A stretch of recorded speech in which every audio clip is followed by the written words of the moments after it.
الحمد لله وكفى وسلام على عباده الذين اصطفى أما بعد فأعوذ بالله من الشيطان الرجيم بسم الله الرحمن الرحيم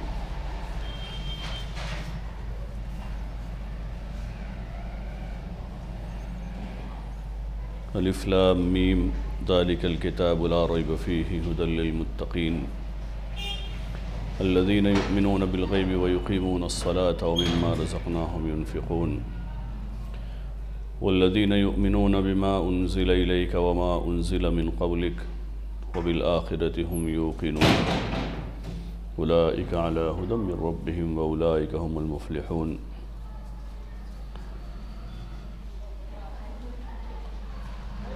وقال تعالى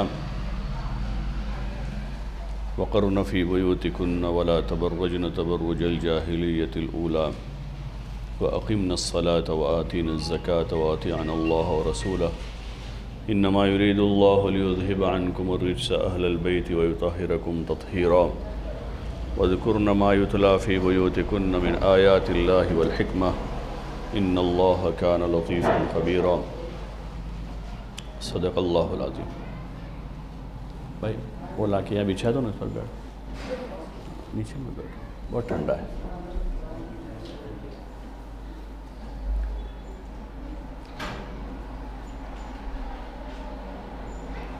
معزز پردہ نشین خواتین، اللہ جل جلالہ وعمن والہ کا بے انتہا فضل ہے اور اللہ ہی کا احسان۔ وہ دری لے لو نا، دری یہ نیچے پیچھے ہوئی ہے، وہ اللہ تعالیٰ کا بہت بڑا فضل ہے، اللہ ہی کا کرم ہے، اسی کا احسان ہے، اس نے ہمیں مسلمان بنایا ہے۔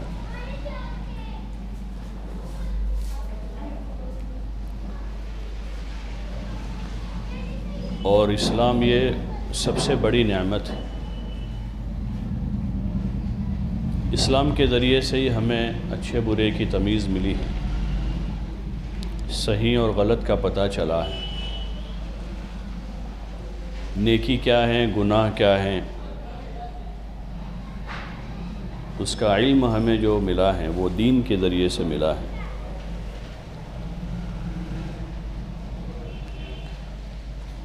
اور دنیا اور آخرت میں کامیابی کا ذریعہ بھی اسلام ہی ہے۔ اللہ تعالیٰ کا یہ صاف اعلان ہے، ان الدین عند اللہ الاسلام، کہ اللہ کے یہاں قابل قبول کوئی دین ہے وہ اسلام ہے۔ اسلام کو چھوڑ کر کوئی اور طریقے پر زندگی گزارے گا، اللہ پاک اس کو ہرگز قبول نہیں کرے گا۔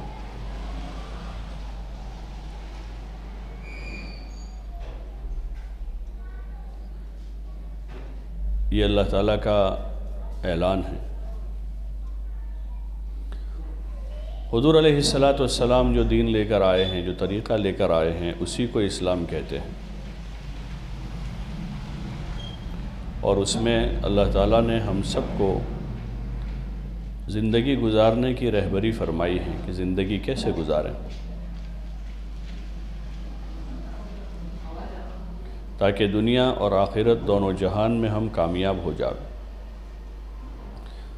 دنیا آخرت کی خوشیاں ہمیں نصیب ہو جائے، دنیا اور آخرت دونوں جہان کی بھلائی ہمیں مل جائے۔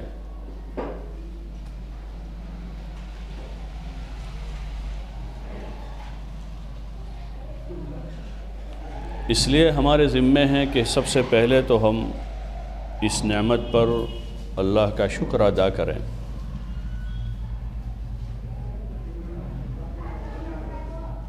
کہ یا اللہ تیرا انعام ہے، تیرا احسان ہے کہ تو نے ہمیں دین کی نعمت سے، اسلام کی نعمت سے نوازا ہے،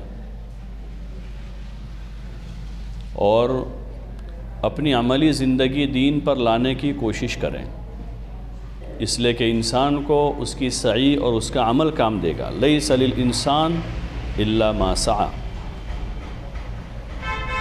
انسان کو چاہے مرد ہو عورت ہو، اس کو وہی ملے گا جو اس نے کیا ہے۔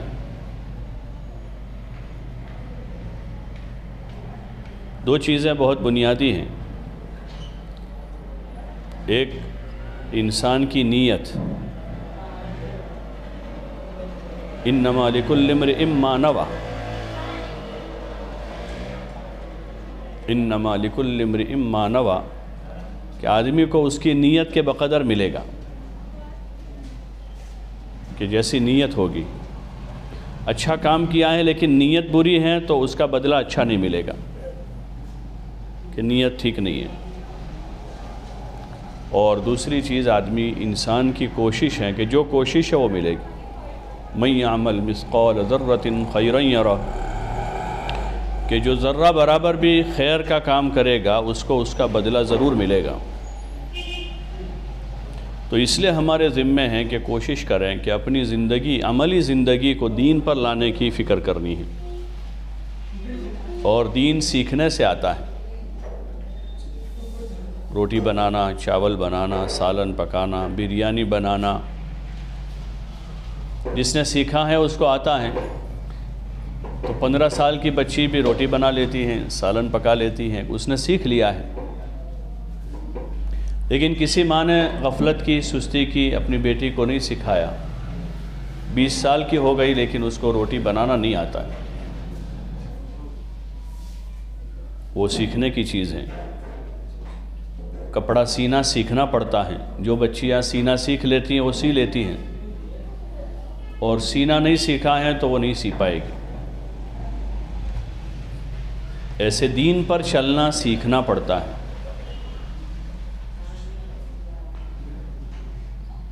جو اس کی کوشش کرے گا کہ مجھے دین پر چلنا ہے، اپنی عملی زندگی کو دین پر لانا ہے، ایک دین کی باتوں کا جاننا ہے،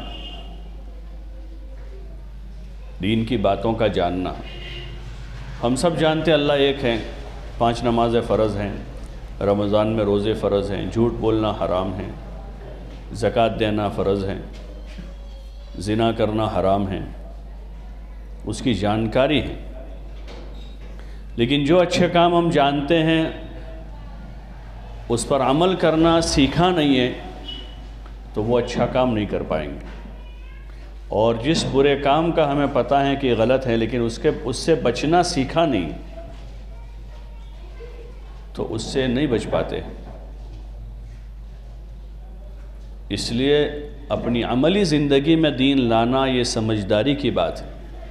مردوں کے لیے، عورتوں کے لیے، بچوں کے لیے، بوڑھوں کے لیے، جوانوں کے لیے. اور دین کارآمد اور مفید اسی وقت ہوگا جب دین پر ہمارا عمل ہوگا. خالی جانکاری سے کام حل نہیں ہوگا ہمارا. اس لیے دنیا کی زندگی میں ہمیں ذمہ داری کے طور پر، جیسے بچی جوان ہو رہی ہے، ماں کو اب احساس ہو جاتا ہے کہ اس کو روٹی بنانا سکھانا ہے، کپڑے دھونا سکھانا ہے. نہیں سیکھے گی تو پریشان ہوگی ہے، محبت سے سمجھاتی ہے، نہیں مانتی تو ڈانٹ ڈپٹ کرتی ہے، نہیں مانتی ہے تو کبھی مار کر کہتی ہے کہ کب تک سست بیٹھی رہے گی، اس کو جھڑکتی ہے. اس لیے کہ ماں کو احساس ہے اس بات کا، کیونکہ وہ ان مراحل سے گزر چکی ہے کہ جب اس پر ذمہ داری آئے گی اور اس کو کام کرنا نہیں آئے گا تو پریشانی ہوگی، اس کی زندگی میں مشکلات کھڑے ہو جائیں گے. ایسے زندگی گزارنے کا جو طریقہ اللہ پاک نے حضرت محمد الرسول اللہ صلی اللہ علیہ وسلم کے ذریعے سے انسانوں کو عطا فرمایا ہے، جس کو ہم دین کہتے ہیں، اس کو عملی طور پر سیکھنا سمجھنا ہے. اور اسی لیے زندگی ہے کہ ہم سب سے پہلے دین کو سیکھیں سمجھیں. اس لیے دین کا علم ہے، ہر چیز کا علم ہے، عقائد کا علم ہے.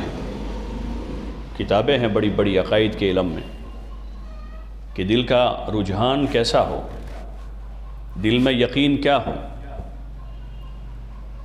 اور ہم بچپن میں مکتب میں پڑھ رہے تھے ایمان مجمل، ایمان مفصل. وہ شروعات تھی کہ 6 سال 7 سال کی عمر سے ہم کو ایک سبق پڑھایا ایمان مجمل کا اور ایمان مفصل کا. اللہ پر ایمان لانا، کتابوں پر، رسولوں پر، فرشتوں پر، قیامت کے دن پر، اللہ کی کتابوں پر، اچھی اور بری تقدیر پر، اور موت کے بعد دوبارہ زندہ ہونے پر، کہ دل کے اندر ان باتوں کا یقین پیدا کرنا تاکہ دل کا رجحان ٹھیک رہے، دل ادھر ادھر نہ رہے۔ اور جب دل کا رجحان ٹھیک ہوگا تو انسان پریشان نہیں ہوگا۔ اللہ پر یقین ہے کہ اللہ کرتا ہے، اللہ کھلاتا ہے، اللہ پالتا ہے، زندگی اور موت کا مالک اللہ ہے، عزت اور ذلت کا مالک اللہ ہے، بیماری اور شفا کا مالک اللہ ہے، اور کسی کے ہاتھ میں نہیں۔ تو بہت سارے بوجھ ہلکے ہو جائیں گے، پریشانی دور ہو جائے گی کہ اللہ مالک ہے، اور اللہ ہمارا رب ہے، وہ ہمارا دشمن نہیں ہے کہ اس کے ہاتھ میں ساری چیزیں ہیں، اور وہ ہمارا رب ہے، بڑا مہربان، نہایت رحم والا ہے، جس کو ہم روزانہ پڑھتے ہیں بسم اللہ الرحمن الرحیم، شروع اس اللہ کے نام سے جو بڑا مہربان اور نہایت رحم کرنے والا ہے۔ تو اس اللہ کے ہاتھ میں ہماری ساری باغ ڈور ہیں، ہمارا سارا نظام ہے، تو وہ تو بڑا مہربان ہے، وہ تو سب بڑا مہربان ہے۔ جیسے ماں کے پاس کسی کے پیسے رکھے ہوئے ہیں، جب چاہے نکلوا لو، رات میں جاؤ تب بھی دے دے، دن میں مانگو تب بھی دے دے، وہ تو بڑی مہربان ہے۔ گھومنے کے لیے مانگو تب بھی دے دے، وہ تو ابا حساب کتاب لے ہوئے، اور ماں تو بڑی مہربان ہوتی ہے۔ تو اللہ جو ہے وہ تو 70 ماؤں سے زیادہ مہربان ہے اپنے بندوں پر۔ تو اب دل مطمئن رہے گا ہر وقت، کوئی دکھی نہیں ہوگا، کوئی دکھی نہیں ہوگا کہ اللہ بہت بڑا ہے، وہ ہمیں ضائع نہیں کرے گا، وہ ہمیں برباد نہیں کرے گا۔ لیکن اگر یقین میں کمی ہے اللہ پر اور اس کی مہربانیوں کا پتہ نہیں ہے تو قدم قدم پر انسان دکھی ہوگا، کیا ہوگا، کیسے ہوگا، کون کرے گا، کون کھلائے گا، کون پلائے گا، ہمارا تو کوئی نہیں ہے۔ لوگ کہتے ہیں نا ہمارا تو کوئی نہیں ہے، ایسا کہتے ہیں، ماں سے لڑائی کر دی، باپ سے لڑائی کر دی، بھائی بہنوں سے لڑائی کر لگا، اب ہمارا کوئی نہیں ہے۔ اور پھر لوگوں کے سامنے ہاتھ پھیلا دے، ہمارا تو آپ ہی ہو، ہمارا تو کوئی نہیں، آپ ہی ہمارے ہو۔ اللہ بہت بڑا ہے، لیکن اس اللہ کی مددیں، اس کی نصرتیں، اس کی رحمتیں اس وقت بندوں کے ساتھ شامل حال ہوتی ہیں جب بندے فرما برداری کرتے ہیں، اطاعت کرتے ہیں، جو اس کے حکم ہے وہ حکم پورے کرتے ہیں۔ حکم پورے کریں گے، فرما برداری کریں گے تو اس کی مہربانیاں ہی مہربانیاں ہیں، وہ اسی لیے بیٹھا ہے کہ مہربانی کریں، رحم کریں، اور اس کے عطایا کے دہانے کھلے ہوئے رہتے ہر وقت، وہ دیتا ہی رہتا ہے، دیتا ہے وہ، اور وہ بڑا مہربان ہے۔ اگر دل میں اس بات کا یقین ہے تو پھر دنیا میں کوئی پریشانی نہیں ہوگی، ہر حال میں خوش ہے۔ اس کے حکم اب معلوم کریں گے کہ وہ ہم سے کیا چاہتا ہے، وہ کیا چاہتا ہے۔ وہ ہم سے نماز چاہتا ہے کہ بندے نماز پڑھیں، 5 وقت کی نماز ادا کریں، اس میں سستی نہ کریں، کاہلی نہ کریں، نماز کو قضا نہ کریں، بلکہ بروقت 5 وقت روزانہ اہتمام کے ساتھ دھیان جما کر اچھی طرح وضو کر کے اور اچھے کپڑے پہن کر، اچھے کپڑے تو نماز کے لیے پہننے کے ہوتے ہیں، ایک زینت اللہ کے لیے ہے، خذوا زینتکم عند کل صلاۃ، عند کل مسجد، عند کل صلاۃ، تو ایک زینت اللہ کے لیے ہے، اور دوسری زینت عورت کے اپنے شوہر کے لیے ہے، بس۔ تو اچھے کپڑے پہن کر نماز پڑھی جاوے، صاف ستھرا دوپٹہ ہو، صاف ستھرے کپڑے ہوں، صاف ستھرا مصلی ہو، صاف ستھری جگہ ہو۔ ایک تو پاک ہونا ہے، پاک رکھنا تو فرض ہے کہ یہ چیزیں پاک ہو جو فرائض میں سے، اور اس کے ساتھ صاف ستھرا بھی ہو جو زینت میں سے۔ کہ پاک تو ہیں، دوپٹہ پاک ہے لیکن ہفتے بھر کا میلا ہے، وہی پہن کر نماز پڑھ رہے ہیں۔ مصلی پاک ہے لیکن 2 مہینے سے دھویا ہی نہیں اس کو، میلا کچلا ہے۔ ہم اللہ کے سامنے جا رہے ہیں جو بڑا مہربان نہایت رحم والا ہے، اور حدیثوں میں آتا ان اللہ جمیل یحب الجمال، اللہ جمیل و خوبصورت ہے، وہ جمال اور خوبصورتی کو پسند کرتا ہے، اس لیے بندوں کو بھی اس نے خوبصورت بنایا ہے، سب کو، ہر ایک میں کوئی نہ کوئی حسن کی علامت ہوتی، بچوں میں، بچیوں میں، مردوں میں، عورتوں میں، اور وہ چاہتا بھی ہے کہ بندے اچھے رہیں، صاف ستھرے رہیں۔ ہاں، اور مشہور ہے نا، پاکی آدھا ایمان ہے، حدیث میں ہے الطہارۃ شطر الایمان، ایمان کا حصہ ہے۔ جب 5 وقت کی نماز پڑھیں گے، 5 وقت وضو کریں گے، 5 وقت مسواک کریں گے، 5 وقت کلی کریں گے، 5 وقت پیر دھوئیں گے، ہاتھ دھوئیں گے، تو صاف ہی رہیں گے۔ اسی طرح 5 وقت کی نماز بھی پڑھنی ہے تو کپڑے پاک صاف رکھیں گے۔ اصل جو ہے ہماری زینت وہ یہی ہیں کہ پاک رہیں، صاف رہیں، ہر حال میں گھر کو بھی پاک صاف رکھیں۔ مسلمان ہیں ہم، ناپاکی کا تصور نہیں ہو سکتا کہ ناپاکی کی حالت میں رہے یا گھر کو ناپاک اور گندہ رکھے، سوچ نہیں سکتے۔ اسلامی تعلیمات ایسی ہیں کہ اس میں پاکی اور صفائی کا حکم ہے کہ پاک رہو، صاف رہو، گھر کو بھی پاک اور صاف رکھو، اپنے بچوں کو بھی پاک صاف رکھیں، بچپن سے ہی ان کو عادت ڈالیں استنجا کروانے کی۔ چھوٹے بچے ہیں، پیشاب کر دیا، ان کو جاؤ بیٹا استنجا کر لو، صاف کر لو، پاک کر لو۔ ذرا ان میں سمجھ پیدا ہو گئے تبھی سے ان کو تعلیم دیں کہ بیٹا وضو کی حالت میں رہیں، باوضو رہیں، فرض نہیں ہے باوضو رہنا، لیکن ہمارے دین میں محمود چیز ہے کہ آدمی باوضو رہے، اچھی چیز ہے کہ ہر وقت وضو کی حالت میں رہے، اس سے شیاطین کا اثر کمزور پڑ جاتا ہے۔ وضو کی حالت میں ہے، شیطان کا اثر جو ہے وہ کمزور پڑ جاتا ہے، اور حفاظت ہو جاتی ہے بہت سارے شیطانی کاموں سے۔ اور پھر اطمینان کے ساتھ جب نماز کا وقت ہے تو اللہ کے حکم کو بجا لانا، ایک حکم سمجھ کر کہ نماز بہت بڑا حکم ہے، سب سے بڑی عبادت، سب سے بڑی عبادت ہے نماز، عبادتوں میں سب سے بڑا درجہ ہے نماز کا، وہ فرائض میں سے ہے، اور گناہوں میں سب سے بڑا گناہ نماز کا چھوڑنا ہے، معمولی چیز نہیں ہے،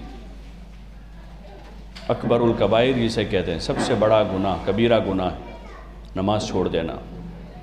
اس لیے فضائل نماز میں حضرت شیخ نے نماز چھوڑنے پر وعیدوں کا ایک باب باندھا ہے،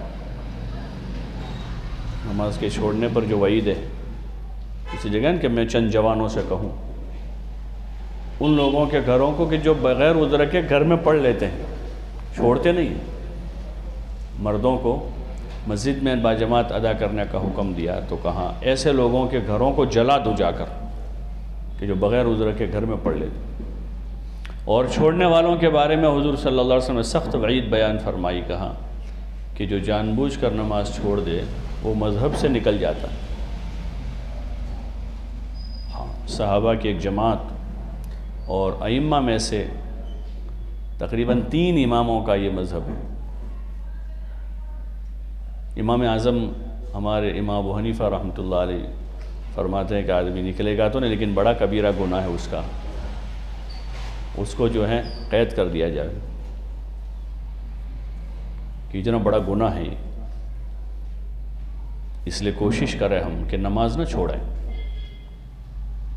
اہتمام کریں۔ اللہ پاک نے آسودگیاں دی ہیں، اب پہلے 25 سال پہلے عورتوں کو پانی بھرنے جانا پڑتا تھا، صبح 1.5-2 گھنٹے اس میں جاتے تھے، کپڑے دھونے تالابوں پر جانا پڑتا تھا، ہفتے میں 1 دن 2 دن، 1 دن پورا نکل جاتا، جس دن کپڑے دھونے جاوے پورا دن ہو جاتا تھا، اور گھر چھوٹے چھوٹے تھے، کام زیادہ ہوتے تھے۔ اب اللہ نے سہولتیں کر دی، انتظام گھروں میں ہو گیا، پانی گھر میں آنے لگا، سہولتیں ہو گئے، کپڑے دھونے کے مشین آ گئے، اکثر گھروں میں ہو گئے مشین۔ سہولتیں اللہ نے بڑھائی ہیں، ان سہولتوں کا استعمال کر کے ہم عبادت بڑھا دیں،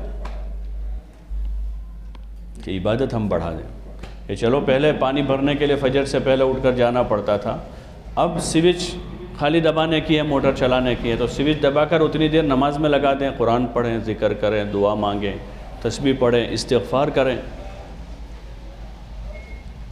ہاں، جب آسودگی اللہ کی طرف سے آتی ہیں تو پھر ہمارے لیے شکر بڑھانا ہوتا ہے کہ ہم شکر بڑھا دیں، اور شکر یہی ہے کہ اللہ کی نعمتوں میں ہم اللہ کے فرما بردار، عبادت گزار بنیں۔ حضور صلی اللہ علیہ وسلم کے ازواج کے واقعات حضرت شیخ رحمۃ اللہ علیہ نے فضائل اعمال کے جو پہلا حصہ حکایت صحابہ اس میں لکھے ہیں کہ ازواج مطہرات کتنی عبادت کرتی تھی، ان کی عبادتوں کے قصے، کتنا صدقہ دیتی تھی وہ، اللہ نے مال دیا تو اس کو اللہ کے نام پر لگاتی تھی۔ مکان ان کے کچے تھے، ازواج مطہرات کے جو گھر تھے وہ کچے گھر تھے، بالکل ٹانٹ کے پردے لٹکتے تھے ان کے گھر، ٹانٹ کے پردوں کی دیواریں تھیں، اور نیچے فرش کوئی پکا نہیں تھا، مٹی کا فرش ہوتا تھا، اور گھروں میں معمولی 1-2 برتن ہوتے تھے، اور کھانا کبھی تو 1 مہینے تک گھر میں چولہا نہیں جلتا، کبھی 2 مہینے تک چولہا ہی نہیں جلتا تھا، بکریوں کا دودھ نکال کر کھا لیا، کھجور کھا لیے، پانی پی لیا، اسی پر گزارا رہتا تھا، لیکن ان کی عبادتیں پکی تھیں، اور صدقہ اور خیرات ان کا جو آیا اللہ کے نام پر غریبوں کو، یتیموں کو، مسکینوں کو، محتاجوں کو دینے کا ماحول تھا، چونکہ یہ بھی عبادت ہے۔ تو اللہ پاک نے وسعت کی نعمتیں دی ہیں تو نافرمان نہ بنیں کہ رات دیر تک جاگتے رہیں لہو و لعب میں، موبائل میں اور سوشل میڈیا میں، اللہ کی نافرمانی کے اسباب کریں۔ اللہ نے اس لیے نعمتیں دی ہیں، اس لیے 10-20 ہزار روپے دیے تھے کہ موبائل خرید کر اس میں گناہ کریں گے۔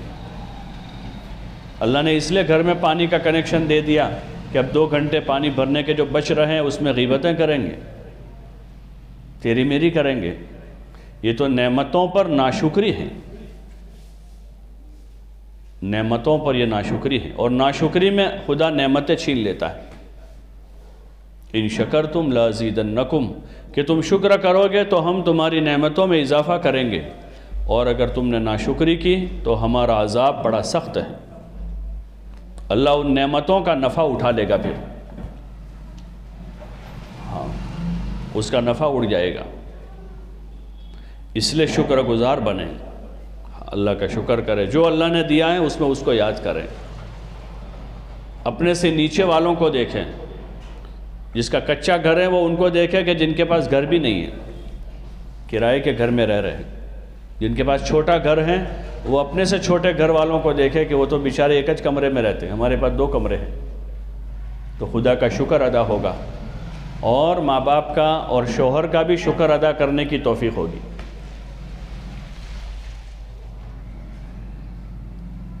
اور اگر یہ نہیں کیا تو پھر ناشکری کی کیفیت پیدا ہوگی، تو پوری دنیا بھی مل جائے گی پھر بھی تسلی نہیں ہوگی، پھر بھی شکایت باقی رہے گی۔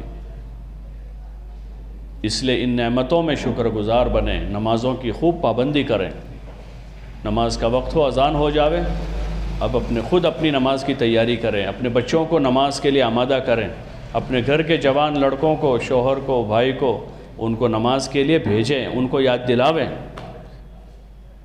خالی 1 مرتبہ کہہ لینا کافی نہیں ہے، ان میں سستی ہے، غفلت ہے، تو بار بار کہنا پڑے گا ان کو، بار بار یاد دلاویں تاکہ کسی کی نماز قضا نہ ہو جاوے۔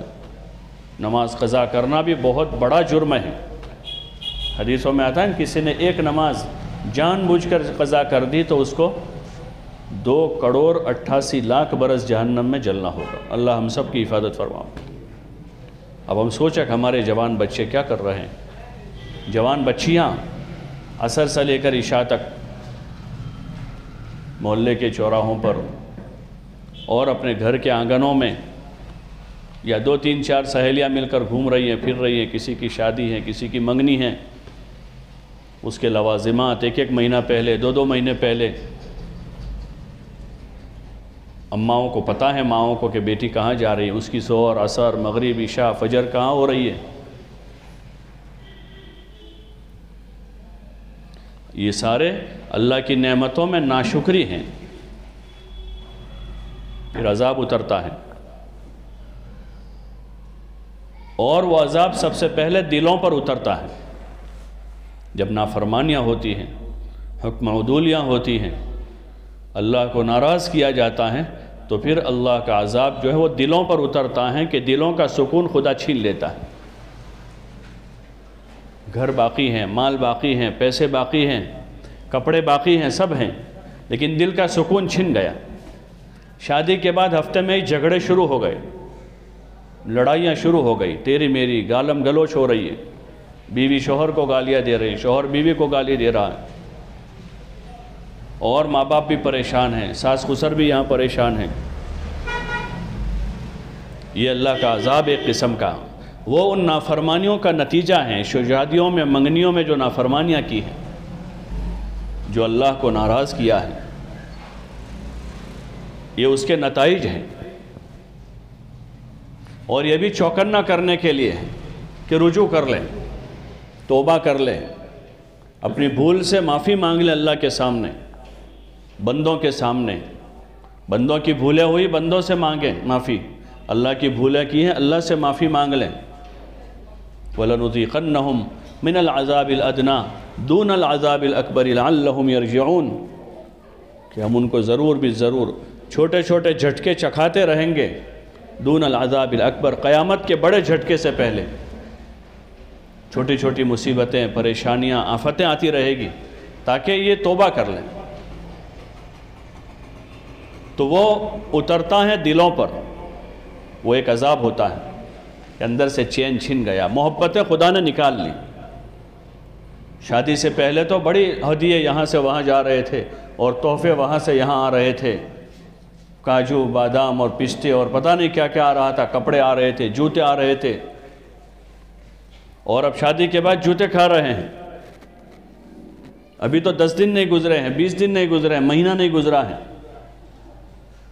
کیا ہوا ہے وہ کہ اللہ نے دلوں میں سے محبتوں کو چھین لیا، کیونکہ انہوں نے نافرمانیاں کی ہیں، اللہ کو ناراض کیا ہے۔ بن سور کر محلے محلے گھومی ہیں بچیاں، ان کی ماؤں نے ان کو نہیں روکا، ان کے جوان بھائیوں کی غیرت مر چکی تھی، ان کے باپ انجان ہو گئے تھے اس وقت۔ یہ اللہ کی نافرمانی کے اسباب ہیں۔ ہاں، نعمتوں میں شکر گزار بننا ہے کہ خدا نے نعمتیں بھی ہیں دی ہیں، آسودگی دی ہیں، تو عبادت بڑھاویں، نماز پڑھیں، اللہ توفیق دے، نفل روزے رکھیں، قرآن کی تلاوت کریں۔ دین ہمیں نہیں آتا ہے تو اپنا دین سیکھیں۔ وضو نماز کے فرائض کیا ہیں، روزوں کے فرائض کیا ہیں، پاکی ناپاکی کے مسائل کیا ہیں، کس وقت نماز فرض ہو جاتی ہے اور کب نماز چھوڑنی ہے، اس کے مسائل ہیں۔ بچوں کی تربیت کا دین ہے، معاشرت میں ایک ساتھ رہتے ہیں بھائی بہن، اور گھریلو زندگی کا دین ہے۔ حدیثوں میں حضور پاک صلی اللہ علیہ وسلم نے کھانے کے، سونے کے جیسے آداب بتائے ہیں، ایسے معاشرت کے آداب اور معاشرت کے حقوق ہیں۔ بھائی کا بہن پر کیا حق ہے، اور بہن کا بھائی پر کیا حق ہے، شوہر کا اپنی بیوی پر کیا حق ہے، اور بیوی کا شوہر پر کیا حق ہے، ہمارے پڑوس میں رہنے والے ہیں تو ہمارے پڑوسیوں کا کیا حق ہے، اس کا دین ہے۔ اور حقوق سے ایک دوسروں کو وابستہ کیا ہے، جوڑ دیا ہے۔ جیسے اینٹوں کو گارے سے جوڑ دیتے تو بلڈنگ بن جاتی، اور پھر دوسری چیزوں کو، دروازے کی لکڑی کو دروازوں سے جوڑتے ہیں، دروازے بن جاتے ہیں، اور پورا گھر تعمیر ہو جاتا ہے، اور گھر لوگوں کو کام آتا ہے۔ ایسے جب معاشرت کے حقوق ادا ہوں گے تو لوگ ایک دوسروں سے جڑ جائیں گے، بھائی بہن سے، بہن بھائی سے، بیوی شوہر سے، شوہر بیوی سے، پڑوسی پڑوسی سے، دکھ سکھ کے ساتھی بن جائیں گے سب، بوجھ ہلکا ہو جائے گا، پریشانیاں کم ہو جائے گی، کہ حقوق کے راستے سے سب جڑ گئے ہیں، حقوق سے سب جڑے ہیں۔ حضور پاک صلی اللہ علیہ وسلم نے حق بتائے ہیں، اور اس حق کی حد بتائی کہ حد کتنی ہے، ہر حق کی حد ہے. جیسے نمازوں کی رکعتیں طے ہیں کہ فجر کی 2 فرض ہیں، ظہر میں 4 فرض ہیں، کہ نماز فرض کی ہیں، اس کی رکعتیں بتائی، رکعتوں کی حد بتائی ہے. زکوٰۃ کا نصاب بتایا، اس کی حد بتائی کہ اتنا زکوٰۃ کا نصاب ہے، یہ حد ہے اس کی. ایسے ہی حقوق کی حدیں ہیں. بیوی پر حق ہے شوہر کا، لیکن کتنا حق ہے؟ شوہر کی اطاعت میں اللہ کی نافرمانی جائز نہیں ہے. شوہر کے اوپر بیوی کا حق ہے. کتنا حق ہے؟ اتنا حق ہے جتنا اللہ نے بتایا ہے. باقی اللہ کی نافرمانی اب اس کے لیے جائز نہیں. شوہر کے لیے، بیوی کو خوش کرنے کے لیے وہ خدا کو ناراض نہیں کر سکتا. ماں کو خوش کرنے کے لیے اللہ کو ناراض نہیں کر سکتا. دادی اور نانی کو خوش کرنے کے لیے خدا کو ناراض نہیں کر سکتا ہے. اپنے بچوں کو خوش رکھنے کے لیے خدا کی بغاوت نہیں کر سکتا ہے. جو خود کھاتا ہے وہ بھی بچوں کو کھلاوے، یہ حق ہے. جو خود پہنتا ہے وہ بھی بچوں کو پہناوے، یہ حق ہے. جیسے گھر میں وہ رہتا ہے ایسے گھر میں ان کو رکھے، وہ حق ہے. وہ جھونپڑے میں رہتا ہے تو جھونپڑے میں رکھے گا، اس سے زیادہ کا حق اس پر نہیں ہے. وہ دال روٹی کھاتا ہے تو دال روٹی کھلانے کا وہ بھی ذمہ دار ہے. اس کی جیسی استعداد ہے، اس کی جیسی استعداد ہے، اس استعداد کا اس کے اوپر حق ہے. دال روٹی کھانے والے پر بریانی کھلانا واجب نہیں ہے بیوی بچوں کو، کہ اس کی اتنی استعداد ہے تو اتنا کھلاویں. حقوق اللہ پاک نے بتائے. ان حقوق کے راستے سے ہم ایک دوسروں سے وابستہ ہو جائیں گے تو زندگی خوشیوں بھری ہو جائے گی، ساری پریشانیاں مصیبتیں دور ہو جائے گی. اس لیے اپنے دین کو سیکھنا ہے. نماز بھی سیکھنی ہے، روزہ بھی سیکھنا ہے، پاکی ناپاکی کے مسئلے بھی معلوم کرنے ہیں. اور یہ مسائل اور دین جو ہے وہ عمل کے لیے ہے، کہ اس پر پھر عمل کرنا ہے. اب جو سیکھا ہے عمل کرنا ہے. درگزر کرنا سیکھا تو درگزر عمل میں لانا ہے، کہ بھئی معاف کرنے کا اور درگزر کرنے کا ثواب ہے. اللہ اس سے خوش ہوتا ہے، راضی ہوتا ہے. تو عمل کرتے ہوئے صبر کے ساتھ، شکر کے ساتھ زندگی گزریں. اور اپنے بچوں کو یہ سکھانا ہے. جو چیز عمل میں ہوگی وہ چیز بچے آسانی سے سیکھ لیتے ہیں، آسانی کے ساتھ سیکھ جاتے ہیں. جو چیز عمل میں ہے، چاہے وہ مشکل چیزیں ہیں، اور جو چیز عمل میں نہیں ہے وہ بچوں کے لیے مشکل ہے. گھر کے ماحول میں کھانا پینا، پہننا اوڑھنا اور ضروریات کی باتیں جو ہو رہی ہیں وہ بچوں کے لیے آسان ہو جاتی ہیں، اس لیے کہ یہ چیزیں عمل میں ہیں. اور نماز روزہ، ذکر تلاوت اور صدقہ خیرات اور صبر شکر جو ہیں وہ عمل میں کم ہے. تو اس لیے بچوں میں بھی پیدا نہیں ہوتا، بچوں میں بھی وہ چیز پیدا نہیں ہوتی. ہاں، اپنی چوک پر، اپنی بھول پر معافی مانگنا عمل میں نہیں، اس لیے بچے بھی معافی نہیں مانگتے ہیں. چھوٹے بچوں سے بھی وہی نہیں مانگتے، کیونکہ معافی مانگنا عمل میں نہیں. وہ بچے نے کبھی دیکھا کہ اس کی ماں اس سے معافی مانگ رہی ہے، کس چیز پر؟ کہ کبھی اس پر زیادتی کر دی اور بچے کو بیجا مار دیا تھا. اب دوسرے دن ماں کو احساس ہوا کہ میں نے غلط مارا تھا اس کو. تو دوسرے دن اگر وہ ماں بچے سے معافی مانگ رہی ہے کہ بیٹا مجھے معاف کرنا، کل میں نے تجھے زیادہ مار دیا تھا، تو یہ بچہ معافی مانگنا سیکھ رہا ہے ماں سے. باپ نے گالی دے دی غصے میں، لیکن اب غصہ معافی مانگ رہا ہے بیوی سے کہ میں نے تجھے گالی دے دی، معاف کرنا اللہ کے واسطے. تو یہ بیوی اپنے شوہر سے معافی مانگنا سیکھ رہی، لیکن ماحول میں معافی مانگنے کا تو رواج ہی نہیں ہے. گالی دے کر، مار دھاڑ کر کے سبھی یہ سمجھتا ہے کہ میں حق پر ہوں، میں نے جو کیا وہی برابر ہے. تو معافی مانگنا کوئی نہ بچے سیکھ رہے نہ بڑے سیکھ رہے، اس لیے لڑائیاں بڑھتی جا رہی ہیں. اگر معافی مانگنے کا ماحول بنے تو ساری لڑائیاں ختم ہو جاتی. لڑائی جھگڑوں کے بعد معافی مانگنے کی مثال ایسی ہے جیسے جلتی ہوئی آنکھ پر پانی ڈال دیا. جلتی ہوئی آنکھ پر پانی ڈال دیا تو آنکھ بجھ جائے گی. ایسے لڑائی جھگڑے میں اگر معافی مانگ لی تو وہ لڑائی ختم ہو جائے گی. بھائی میری بھول ہو گئی. بیوی نے معافی مانگ لی شوہر سے کہ میری بھول ہو گئی. ساس نے داماد سے معافی مانگی کہ ہماری بھول تھی، تو وہ مسئلہ ختم ہو جائے گا کہ اس معاملے میں ہم نے تحقیق نہیں کی تھی اور ہم نے غلط کہہ دیا تھا، اب ہم کو معاف کر دو. تو خاندان جڑ جائیں گے.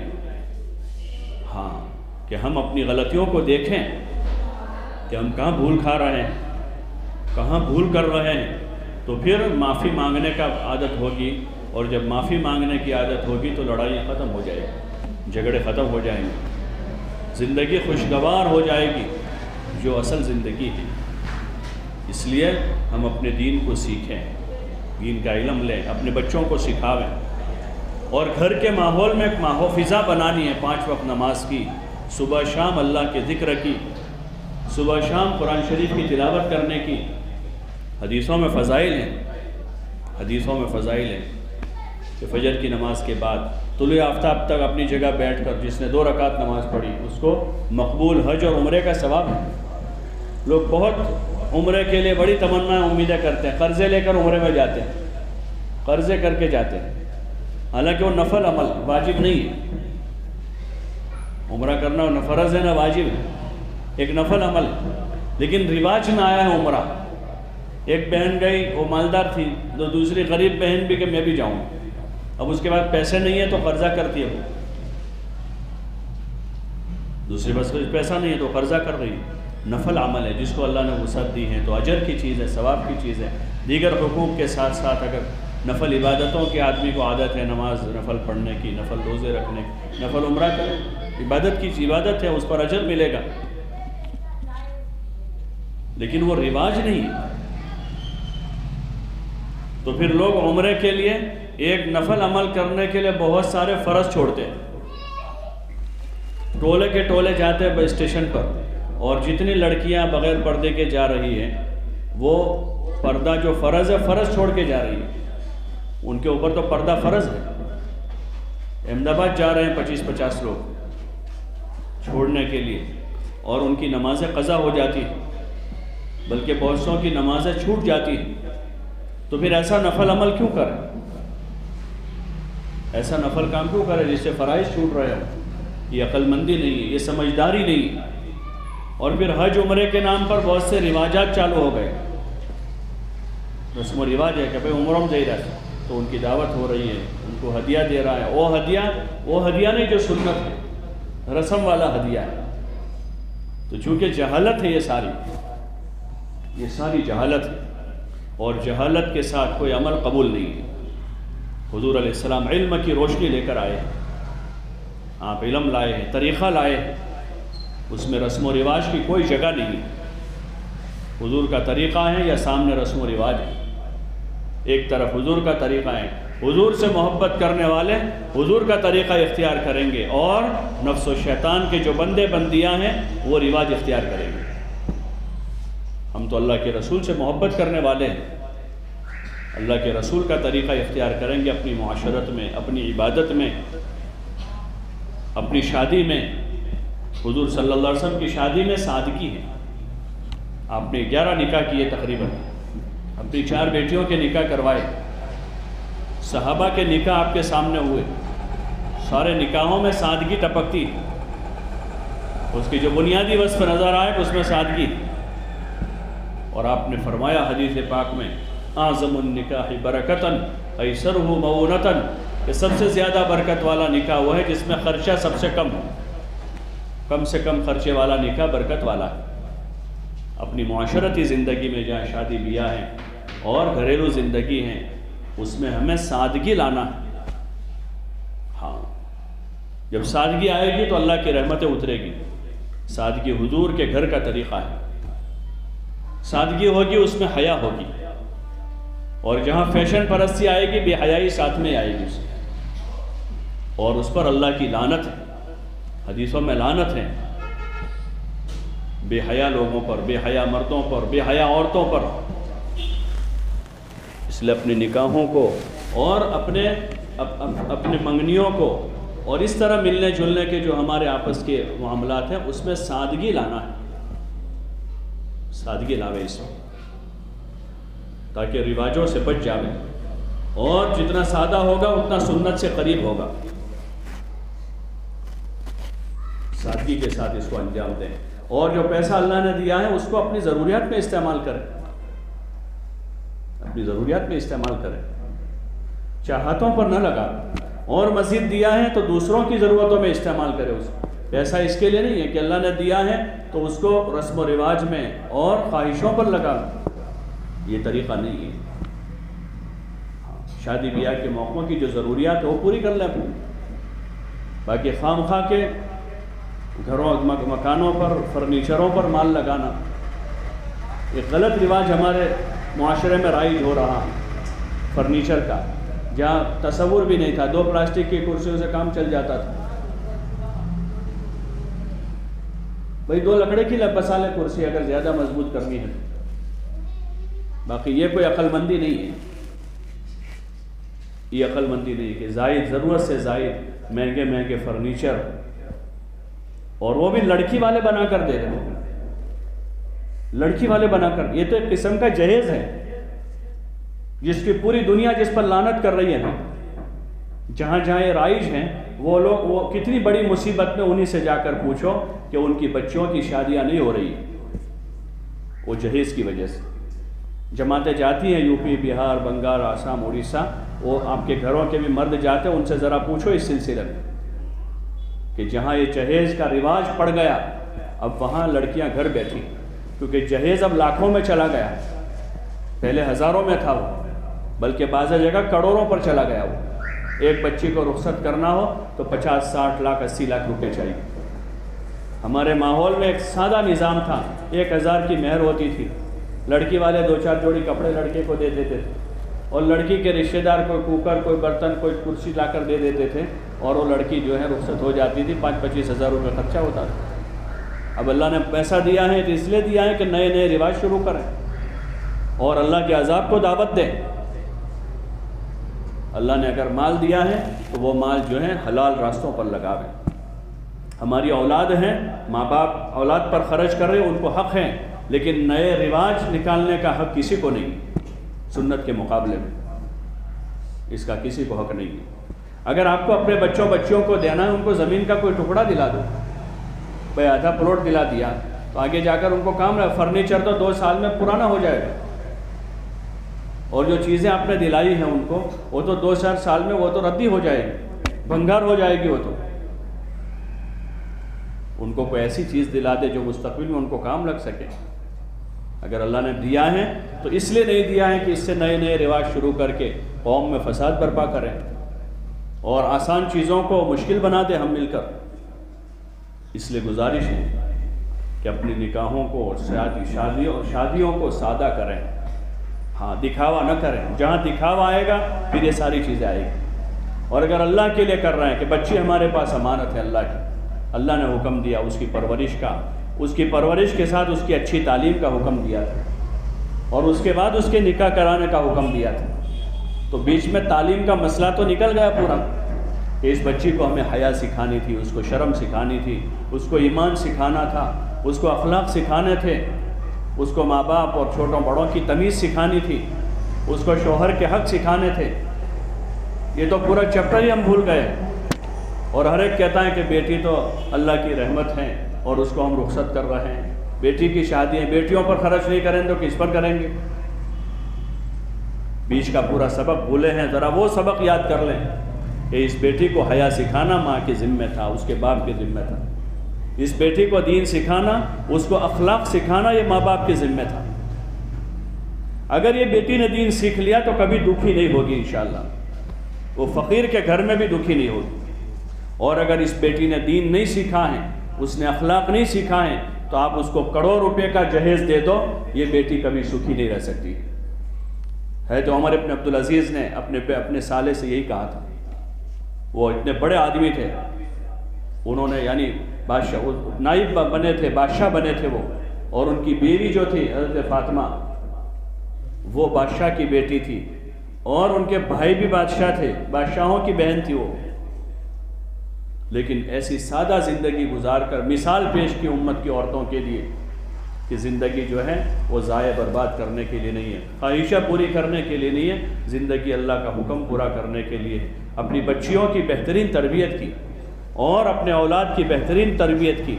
جب ان کا انتقال کا وقت قریب تھا تو ان کے سالے نے آ کر مسلمہ ابن عبد الملک نے ان سے کہا، امیر المومنین آپ نے اپنے بچوں کے لیے کچھ نہیں چھوڑا ہے، ترکے میں ان کو کیا ملے گا؟ بہت معمولی رقم ہے. آپ اگر آپ کہو تو میں آپ کو کچھ مال دوں تاکہ ان کو میراث میں کچھ مال ملے. تو انہوں نے اس سے وعدہ لیا، کیا تم پکی بات کر رہے ہو؟ تو کہا ٹھیک ہے پکی بات ہے، دوں گا.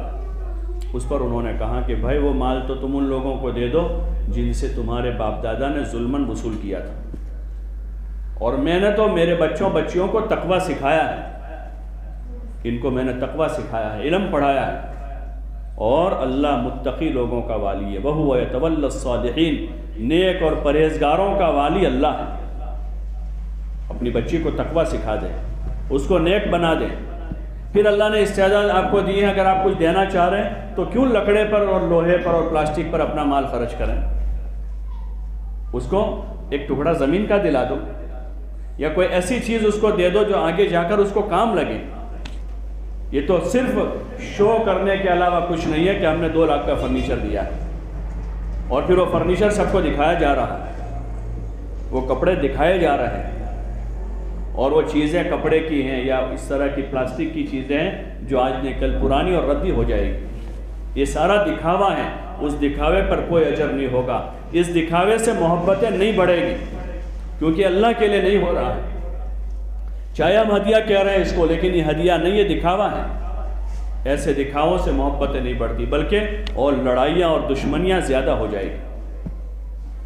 ہدیہ تو خالص اللہ کے لیے ہوتا ہے، وہ کسی کو دکھایا نہیں جاتا۔ اس لیے گزارش ہے آپ ماں بہنوں سے کہ اللہ پاک نے سمجھ دی ہے، عقل دی ہے، اس کا استعمال کریں، اپنے گھر میں اعمال قائم کریں، نماز، ذکر، عبادت، تلاوت، حسن معاشرت، حسن اخلاق، اپنے رشتہ داروں کے ساتھ تعلق بناویں۔ ابتدا میں اتنا تعلق بنا لیتے ہیں کہ پھر جب ٹوٹتا ہے تو جوڑنے کی فرصت نہیں ملتی۔ حد میں رہیں، حد میں رہیں۔ حضور صلی اللہ علیہ وسلم طریقہ بتایا، کہ بھائی کے گھر کب جانا، کتنا جانا، بہن کے گھر کتنا جانا ہے، بھابھی کے ساتھ کتنا، ذرا حد میں رہیں۔ حد میں رہیں گے تو لمبا چلیں گے، اور حد میں نہ رہے تو 2 مہینے میں پورا ہو جائے گا سارا، کہ ساری محبت 2 مہینے میں ختم ہو گئی، سارے تعلقات ٹوٹ گئے، حد میں نہیں تھے، اور اب جوڑنا مشکل ہو گیا۔ نئے نئے پڑوس میں آئے تھے، بہت زیادہ تعلق بنا ڈالے، 15-20 دن میں ہی ختم ہو گئے۔ حد میں رہے، ہاں، اپنے گھر میں زیادہ رہیں، اپنی عبادت اور اعمال کی پابندی کے ساتھ۔ جو حق ہمارے ذمہ ہیں، ماں باپ کا، بھائی بہنوں کا، رشتہ داروں کا، ان حقوق کی ادائیگی ہم اپنی ذات سے کریں، اور سب سے بڑا حق یہ ہے کہ ہم اپنی ذات سے کسی کو تکلیف نہ پہنچائیں۔ یہ سب سے بڑی چیز ہے کہ اپنی ذات سے کوشش کریں کہ ہماری زبان اور ہاتھ سے کسی کو تکلیف نہ پہنچے۔ المسلم من سلم المسلمون من لسانہ ویدہ، پکا سچا مسلمان وہ ہے جس کی زبان اور ہاتھ سے دوسرے مسلمان محفوظ رہے۔ پھر اس کے بعد دوسری بات یہ ہے، اب ہم اپنی زبان اور ہاتھ سے جتنا فائدہ پہنچا سکتے ہیں پہنچا دیں۔ خیر الناس من ینفع الناس، کہ ہم جتنا فائدہ پہنچا سکتے ہیں پہنچا دیں، اللہ کے لیے، دکھاوے کے لیے نہیں، بدلہ لینے کے لیے نہیں، کہ آج ہم ان کی مدد کریں کل وہ ہماری مدد کریں۔ یہ ہمیشہ دکھی رہیں گے، جنہوں نے مدد کی امید پر مدد کی ہے وہ دکھی رہیں گے۔ اللہ کے لیے کیا ہے، اللہ راضی ہو جاوے کہ ہم کسی کی مدد کر رہے ہیں، اللہ کو خوش کرنے کے لیے کر رہے ہیں، کسی کو اپنی ایذا سے بچا رہے ہیں، اللہ کو خوش کرنے کے لیے کر رہے ہیں، کسی کے ساتھ احسان کر رہے ہیں تو اللہ کو خوش کرنے کے لیے ہے، اس کے علاوہ اور کوئی ہماری غرض نہیں ہے۔ اللہ راضی ہو جائے، وہ راضی ہو جائے گا تو دلوں کو جوڑ دے گا، وہ راضی ہو جائے گا تو ہماری آخرت اچھی کر دے گا۔ اس لیے اللہ کو خوش کرنے کے لیے اللہ کے بندوں کے ساتھ سلوک کریں گے، اور اس سلوک کا دین سیکھ کر اس کی حد میں رہ کر کریں گے۔ اس کی حد کیا ہے؟ جتنا ہم کر سکتے ہیں کریں، لوگوں کی شرم میں نہ کریں۔ آپ 50 روپے ہدیہ دے سکتے ہو تو اللہ کے لیے 50 روپے ہدیہ دو، لوگوں کو دکھانے کے واسطے 500 مت دو، مت دو۔ آپ 200 روپے کے کپڑے پہن سکتے ہیں، 200 کے پہنو، کسی کو دکھانے کے لیے 400 کے مت پہنو، وہ دکھاوا ہے۔ آپ کی استعداد 200 کے 200 والا کرو، اپنے بچوں کو یہی تعلیم دیں، اپنی بچیوں کو یہی تعلیم دیں، تو یہ زندگی پر سکھی رہیں گے، ورنہ ان کا دکھ کوئی دور نہیں کر سکے گا۔ اور یہ چیزیں سیکھنے سمجھنے کی ہیں، اس کے لیے روزانہ اپنے گھر میں تعلیم کریں، جس میں صحابہ کی، صحابیات کی مبارک زندگی ہیں، حضور علیہ السلام کے مبارک ارشادات ہیں، اللہ کے کلام کی آیات، اس کا ترجمہ اور اس کی مختصر تفسیر ہیں، جس میں نماز کی، روزوں کی، زکوٰۃ کی، حج کی اور دیگر معاملات اور معاشرت سے متعلق بہت سارے ابواب ہیں۔ یہ آسان کتابیں ہیں جس کو اپنے گھر میں روزانہ پڑھیں، اپنے بچیوں کو لے کر بیٹھیں، اس طرح پڑھیں کہ ہم سمجھ رہے ہوں، بچوں کو اس طرح سنائیں کہ وہ بھی کچھ سمجھ رہے ہوں، چاہے 10 منٹ پڑھیں، چاہے 10 منٹ ہی پڑھ لیں، لیکن اس طرح کہ ہم کچھ سمجھیں، سمجھاویں بچوں کو، اور دھیرے دھیرے دھیرے ان کو ان مبارک زندگی کے عادی بناویں۔ بچپن سے ہی ان کو مکتب میں، مدرسے میں بھیجیں تاکہ قرآن شریف اچھی طرح پڑھیں۔ اللہ توفیق دے، قرآن شریف یاد کراویں، اور اس طرح یاد کراویں کہ بچے حفظ کے ساتھ ساتھ اچھے عمل والے بنیں۔ یہ نہ ہو کہ ایک بچہ حافظ ہے، غیر حافظ ہے، اور وہ دونوں بھائی ایک ساتھ ہی جا رہے ہیں، یعنی زندگی کی رفتار یکساں ہی ہے، اور ماں بھی دیکھ رہے، ابا بھی دیکھ رہے ہیں۔ اس کو ذرا غیرت دلا، بیٹا تم تو حافظ قرآن، کم از کم اتنی تو اس کو غیرت دلاوے۔ اب یہ حافظ ہے تو اس کو کیسے کپڑے پہنانے ہیں کہ حافظ قرآن ہے یہ حافظ قرآن کی شادی ہو رہی ہے، اور اس میں بھی اتنا ہی منڈپ بندھا ہے جتنا غیر حافظ میں بندھا تھا، تو کیا فرق باقی رہے گا؟ ایک بچہ عالم ہے اور ایک بچہ غیر عالم ہے، دونوں کی شادی ایک ساتھ ہو رہی ہے۔ بھائی عالم کی رعایت میں اس کو بھی شادہ کرواتے کہ بھائی تیرے ساتھ شادی دوسرے عالم کی ہے، لوگوں پر اس کا غلط اثر پڑے گا، اس کو سمجھاتے۔ ایک عالم کا کمرہ تیار ہو رہا ہے شادی کا، اور ایک غیر عالم کا تیار ہو رہا ہے، اور ماں باپ کہتے کہ اصل میں دونوں بھائی ہیں اور دونوں کا حق ہے۔ اصل تو یہ تھا کہ دونوں کو سادگی پر لاتے، حضور والے طریقے پر لاتے، سنت والی زندگی سمجھاتے۔ کم از کم بھائی وہ نہیں مانا تو اس کو تو غیرت دلا دے، بیٹا تم حافظ قرآن ہو، تم عالم دین ہو، تم شلوار قمیص پہننے والے ہو، حضور کی سنت پر عمل کرنے والے ہو، تو تمہاری زندگی میں بھی سنت والی زندگی ہو۔ ہمارے ذمے ہیں کہ ہم ذہن سازی کریں، سمجھانا ہمارے ذمے ہیں۔ حضرت مولانا یوسف صاحب رحمۃ اللہ علیہ فرماتے تھے کہ ہم سمجھانے میں کمی نہ کریں، سمجھانے میں کمی نہ کریں، سمجھاویں، اور پھر دعا مانگے، اس لیے کہ دل اللہ کے ہاتھ میں ہے، دل ہمارے ہاتھ میں نہیں ہے۔ سمجھا کر پھر دعا کریں گے کہ اللہ تو ہی توفیق دے دے، تو ہی سچی سمجھ دے دے، صحیح سمجھ دے دے، تو پھر ماں باپ کی دعائیں جو ہیں وہ قبول ہوتی ہیں۔ اپنی اولاد کے حق میں زیادہ قبول ہونے والی دعا ماں باپ کی دعا ہے۔ ان کے حق میں دعائیں مانگیں، ان کی ہدایت کے لیے اور ان کی صحیح زندگی کے لیے دعا مانگیں، ان کو نفع والا علم ملے اس کے لیے دعا مانگیں، تو پھر انشاءاللہ اللہ بہت بڑا دینے والا ہے۔ اور بھی جو حاجتیں ضرورتیں ہیں وہ دعا کے راستے سے اللہ سے مانگیں۔ روزی روٹی میں کمی ہے تو اللہ سے کہیں، لوگوں کے سامنے نہ روئے، کوئی ہماری حاجت نہیں پوری کرے گا۔ اللہ کے سامنے 2 رکعت پڑھ کے اللہ سے کہیں کہ اللہ روزی روٹی میں تنگی ہے دور کر دے، گھر کی تنگی ہے یا اللہ ہماری اس تنگی کو دور کر دے، اور کوئی چیز ہے اللہ کے غیر کی طرف نہ جا، چاہے کوئی کچھ بھی کہے، اللہ کے سوا دوسرا کوئی دینے والا نہیں، وہی ایک اکیلا ہے۔ کوئی بیماری سیماری ہے ٹھیک ہے، ہم علاج جو ہے وہ سنت ہے اس وجہ سے کر رہے ہیں، باقی شفا دینے والا تو اللہ ہے، اس لیے حلال طریقے پر علاج کریں۔ ناجائز چیز میں اللہ نے شفا نہیں رکھی ہے۔ عائشہ رضی اللہ عنہ فرماتی ہے کہ حرام میں اللہ نے شفا نہیں رکھی، چاہے کتنی بڑی بیماری ہو، اللہ کے وہاں سے دیر ہے شفا میں، اس لیے شفا نہیں آ رہی، جس دن اللہ چاہے گا شفا دے دے گا۔ جیسے بخار دور کرنا اللہ کے لیے آسان ہے، ایسے کینسر دور کرنا بھی خدا کے لیے آسان ہے۔ وہ چاہے تو کسی کو بخار دے کے مار دے، اور چاہے تو کسی کو کینسر میں بھی 20 سال زندگی دے دے، تو اس لیے حرام اسباب اختیار نہ کریں، ہاں حرام راستوں پر نہ جاویں۔ حضور صلی اللہ علیہ وسلم نے قرآن حدیث میں دعائیں بتائی ہے، تھانوی رحمۃ اللہ علیہ نے مستقل کتاب لکھی اعمال قرآنی، اس میں وہ دعائیں بتائی، سر کے درد میں کیا پڑھیں، روزی میں تنگی ہو تو کیا دعا پڑھیں، قرآن کی کون سی آیت ہے، لا علاج بیماری ہے تو کون سی دعا پڑھیں، جن بھوت آیا تو کیا کرنے کا، کیا پڑھنے کا، سب ہمارے پاس گھر میں دوا موجود ہے، گھر میں دوا موجود ہے۔ ادھر ادھر کے چکر نہ کاٹیں زیادہ، اور اپنا ایمان خراب نہ کریں، اللہ پر یقین کریں کہ شفا دینے والا اللہ ہے، اور اللہ دعاؤں سے کام بناتا ہے۔ ہم اللہ سے اپنا تعلق بنا کر خدا سے دعا کریں گے، اپنے بیماروں کا صدقے سے علاج کرو، حدیث میں آتا ہے کہ صدقہ دیں گے، اور پھر نہیں ہو رہا ہے تو اب انتظار میں رہیں گے کہ اللہ آج نہیں تو کل شفا دے دے گا۔ غلط راستے اختیار نہیں کریں گے، ناجائز راستوں پر نہیں جائیں گے۔ ہمارے صدقے اور دعا کے بعد بھی اگر کام نہیں ہو رہا ہے تو اللہ کے وہاں سے کوئی مصلحت ہے، اللہ کے وہاں سے کوئی مصلحت ہے، تو ہم اللہ سے انتظار میں رہیں گے کہ اللہ آج نہیں تو کل اچھا کرے، اس امید پر رہیں گے، باقی کوئی غلط راستہ اختیار نہ کریں۔ اس لیے اپنی دعاؤں کی مقدار بڑھاویں، نمازوں کے بعد بھی دعا قبول ہوتی ہے، رات میں تہجد میں بھی دعا قبول ہوتی ہے، اور بھی بہت سارے اوقات ہیں جو خاص اوقات ہیں، ورنہ عامتاً دعا کرنے کے لیے تو 24 گھنٹے دروازے کھلے ہوئے ہیں۔ ہر وقت اللہ سے اپنے گھر والوں کی، اپنے بچوں بچیوں کی، اپنے پڑوسیوں رشتہ داروں کی حاجتوں میں دعائیں کریں، اللہ سے ہدایت مانگیں، مغفرت مانگیں، اور جو ہماری ضرورت ہے وہ بھی اللہ سے مانگیں، اور اپنے گھر کے مردوں کو اللہ کے راستے میں بھیجیں۔ مسجدوں میں بھی مقام پر کام ہوتے ہیں، تو اپنے جوان بچوں کو، گھر کے مردوں کو دین کی محنت میں مشغول کریں۔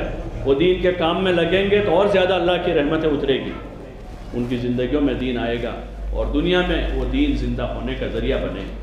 محلوں میں ہفتہ واری تعلیم ہوتی ہے سب جگہ پر، تو وہاں آپ بھی پابندی سے شریک ہوں، تعلیم میں بھی شریک ہوں۔ حضور علیہ السلام کی زبان مبارک سے نکلی ہوئی مبارک باتیں براہ راست سننے کا موقع ملے گا۔ عموماً عورتیں بیان ہوتا ہیں تو آ جاتی ہیں، اللہ کا فضل ہے، یہ بھی بڑی بات ہے کہ بیان ہے آج تو ہو جاتا ہے، لیکن تعلیم ہوتی ہے تو وہاں سستی کرتی ہے۔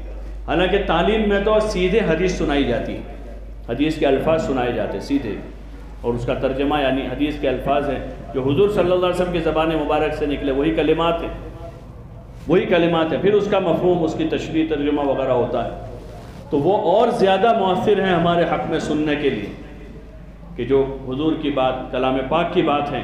تو تعلیم میں بھی پابندی سے شریک ہوں، تعلیم میں بھی شرکت کریں، پابندی کریں، اور اس کو بھی دھیان سے سنیں اور اپنے گھر میں پڑھیں، اس نیت سے کہ ہمارے نبی صلی اللہ علیہ وسلم کی زبان مبارک سے نکلی ہوئی مبارک اور نورانی باتیں وہ مؤثر ہیں، دلوں پر اثر کرتی ہیں۔ اس لیے تعلیم میں خود بھی پابندی کریں، دوسری بہنوں کو بھی پابندی کی دعوت دیں کہ وہ بھی پابندی سے محلے کی تعلیم میں بھی شریک ہوں اور اپنے گھر کی تعلیم میں بھی پابندی کریں۔ اللہ پاک ہم سب کو عمل کی توفیق عطا فرماؤ۔ اللہم لک الحمد کلہ ولک الشکر کلہ ولک الملک کلہ ولک الخلق کلہ بیدک الخیر کلہ والیک یرجع الامر کلہ۔ اللہم لا نحصی ثناء علیک انت کما اثنیت علی نفسک۔ اللہم صلی علی محمد وعلی آل محمد کما صلیت علی ابراہیم وعلی آل ابراہیم انک حمید مجید۔ اللہم بارک علی محمد وعلی آل محمد کما بارکت علی ابراہیم وعلی آل ابراہیم انک حمید مجید۔ یا اللہ ہماری مغفرت فرما، یا اللہ ہمارے والدین کی مغفرت فرما، ہمارے بھائی بہنوں کی، ہمارے عزیز اقارب کی، یا اللہ ہمارے دوستوں کی، ہمارے رشتہ داروں کی پوری مغفرت فرما، یا اللہ پوری امت کی پوری مغفرت فرما، امت کے حال پر رحم فرما، امت کے حال پر کرم فرما۔ یا اللہ ہماری بگڑی بنا دے، یا اللہ ہماری بگڑی بنا دے، اور یا اللہ ہمیں ایمان کی حقیقت عطا فرما، اپنے ذات عالی کا تعلق عطا فرما، عبادت کا ذوق عطا فرما، حضور علیہ السلام کی سچی پکی محبت عطا فرما کر آپ کے طریقوں پر زندگی گزارنے کی توفیق نصیب فرما۔ مولا اپنا فضل و کرم شامل حال فرما، ہمیں نفع والا علم عطا فرما، گمراہی اور ضلالت والے علم سے ہماری حفاظت فرما، جو جانتے ہیں اس پر عمل کی توفیق نصیب فرما۔ یا اللہ اخلاق حمیدہ عطا فرما، اخلاق رذیلہ سے ہماری حفاظت فرما۔ جن بندوں بندیوں کے جو حقوق ہمارے ذمے ہیں مولا موت سے پہلے ادا کر دینے کی توفیق عطا فرما۔ کسی کو مولا ایذا پہنچانے سے، کسی کو تکلیف دینے سے ہماری حفاظت فرما۔ یا اللہ کسی کی حقارت دل میں آنے سے ہماری حفاظت فرما۔ یا اللہ تیرے بندوں بندیوں کے جو حقوق ہمارے ذمے ہیں مولا موت سے پہلے ہمیں ادا کرنے کی توفیق عطا فرما، اور یا اللہ احسان کے ساتھ ادائیگی کی توفیق نصیب فرما۔ مولا ہمارے اعمال میں اخلاص پیدا فرما، ریا اور شہرت کے ناپاک جذبوں سے ہماری حفاظت فرما۔ مالک جان و مال تیری دی ہوئی امانت ہے، اس کو تیرے نام پر لگانے کی توفیق عطا فرما، اور تو اپنی بارگاہ میں قبول فرما۔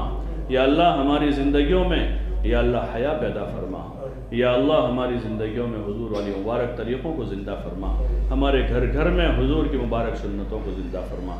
یا اللہ ہمارے معاملات میں یا اللہ درستگی پیدا فرما، اور ہماری معاشرت میں سادگی پیدا فرما۔